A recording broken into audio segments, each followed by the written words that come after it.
Rev up your engines! Grumpy. Grumpy says, hey Scotty, who makes the best wiper blades? Wiper blades are an interesting commodity because they have to be relatively thin. If they're not relatively thin, when they're wiping your windscreen, what happens is they'll chatter and make all kinds of noise because too much rubs and they won't wipe right. So you got to make them thin. Well, if you make rubber thin, guess what? It's going to deteriorate. Our filthy atmosphere is full of pollutants that's going to eat them up. The ones that last the longest are the ones that are made out of 100% silicone. Now, years ago, I had a Toyota Corolla SR5 hatchback, and a company gave me a set of silicone wiper blades for them. This was before I even did YouTube. This is when I had a TV show on CBS, and I thought, okay, I'll try them out. Well, and I'm not making this up, 12 years later, those blades were still on and they still work. Now, every once in a while, I'd clean them, use a little bit pure alcohol from a hardware store, and I'd clean them. You'd see the black come off. But 12 years later, they were still wiping clean. And I sold the car to a customer who blew their engine up for $1,000, and they were still wiping clean. So the silicone ones are the absolute best. Now, you generally got to buy them online because most auto parts stores won't sell them. I even asked a guy who managed one once, hey, how come you don't sell these silicone wiper blades? And he said, Scotty, we sell hundreds and hundreds of wiper blades each month. If we sold the silicone ones, we would sell much less in the long run because our customers would have blades that just lasted too long. So, if you don't mind the extra price, they'll cost anywhere from 2 to 3 times the regular rubber ones, but the silicone ones basically can last a really long time. Like I said, mine lasted 12 years. And here in Houston with the grime and the pollution from Baytown, from the petrochemical plants, I've got customers every 2-3 months. They got to buy regular rubber ones because they get deteriorated. Motion Con says, are the Toyotas made in Kentucky as reliable as those made in Japan? No, they're still well built. I had a Camry station wagon that was made in Kentucky, and it was a good car, but it wasn't as good as the ones that I had that were made in Japan. There's something about the Japanese. They got that Japanese samurai warrior idea, and they're very precise when they make things. I've watched programs made in the factories in Japan where they're building them. Man, they really know what they're doing there. And they're just, if I'm buying a Japanese car, I want one made in Japan. That's just the way I am. And the ones in Kentucky are okay, but they're not going to last the 400,000 or 500,000 miles of the ones that I see that are made in Japan that go that far. Jerry Nightbeat says, is a 2014 Dodge Charger a bad buy? Well, generally I'd say yes, but it depends on the previous owner, how they took care of it, who it was. Let's say it was a young guy, bought one. You know, he beat the heck out of the thing and it's probably falling apart now. But let's say it was an older guy and he drove it conservatively. They do have pretty low resale value. If you had a mechanic like me check it out, maybe it'd be a fun car to drive around. But realize, why do people buy Dodge Chargers? To drive like maniacs. So generally, they're going to drive like maniacs.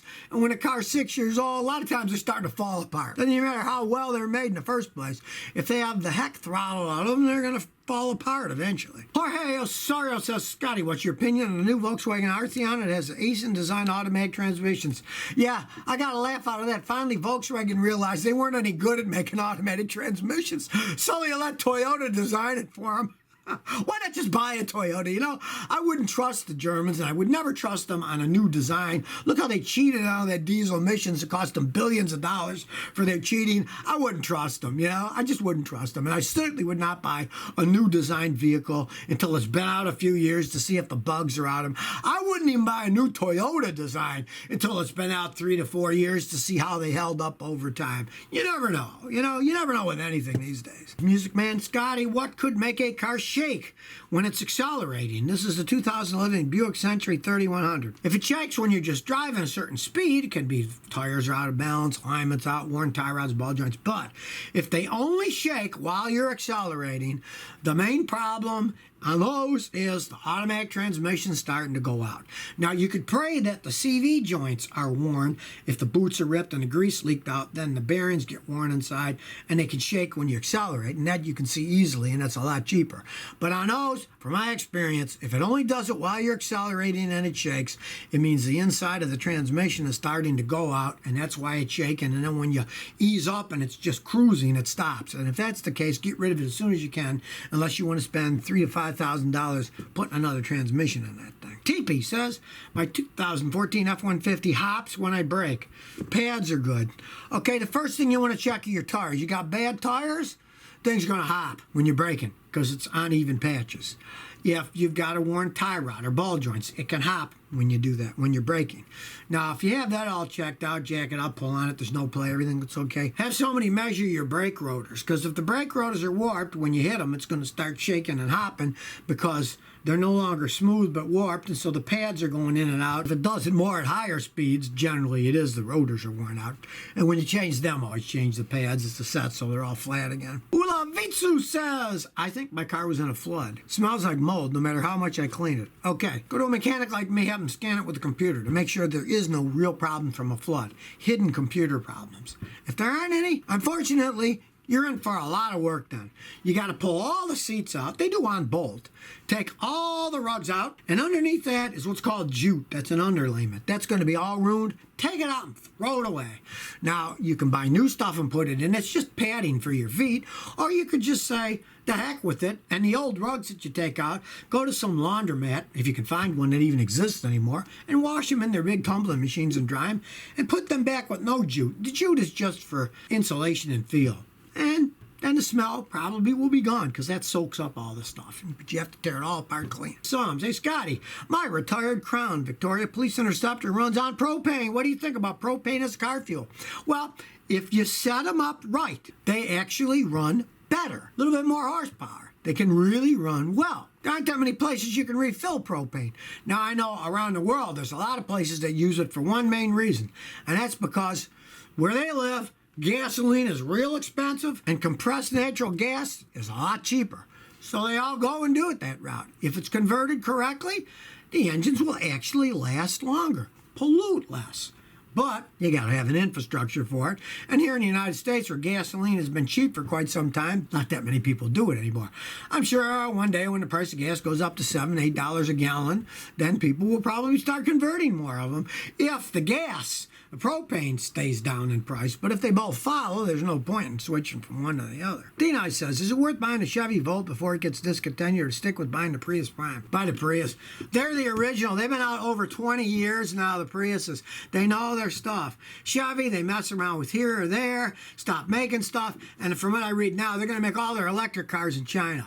And if you want an electric car, wait till they have one out from China. It's been out 2 or 3 years if you want an electric car, and see how they held up, and then buy one. Because, you know, even Tesla, I noticed, he's making a factory in China out of Bill's Tesla. So, you know, they're all poo-poo about the Chinese, but they're all going to be making their stuff. But wait till they're out a while and see which ones are reliable and which ones aren't. Travis Harris says, what's the best Ford motor ever made? I would have to say the 351 Windsor V8 that was made in Windsor, Ontario. Canadians used to be really good at making engines. And the 351 Windsor in a Mustang, that was the car to beat when I was a young kid. And those are solid, put out horsepower, and they ran. And anybody that knows the history of them, if they see a 351 Windsor, that's what they want to get their hands on. It's old technology and all that stuff, but if you look at it historically, I think a 351 Windsor made in Windsor, Ontario was the best. Windsor's just across the river from Detroit, of course. The Sly Man says, I need a car without rust issues. Well, then come down here to Houston and buy them. They don't rust here. The only way they rust down here is if they started rusting. My sister-in-law had a Ford Pinto in Buffalo that she got from her sister-in-law, and it didn't look bad when it came down here, but the rust had started from the salt and the snow they put on the roads there. And within a couple of years, it rusted so bad that one day she opened the driver's door and it fell off. We had to put it back on, and she climbed in the other door for a while. So, or go to Arizona and buy a car that doesn't rust. But if you buy a newer car, especially Toyotas, they really don't rust anymore. My mother still lives in Buffalo, New York, got a 14-year-old Toyota Corolla. It has no rust on it because those are made with zinc primer that's electrostatically applied when they build it, and it has no rust on it. So the newer ones don't rust, at least the Toyotas, because they're coated so they don't rust. They could have always done that. They just wanted them to rust, so then you buy another car. So if you never want to miss another one of my new car repair videos, remember to ring that bell.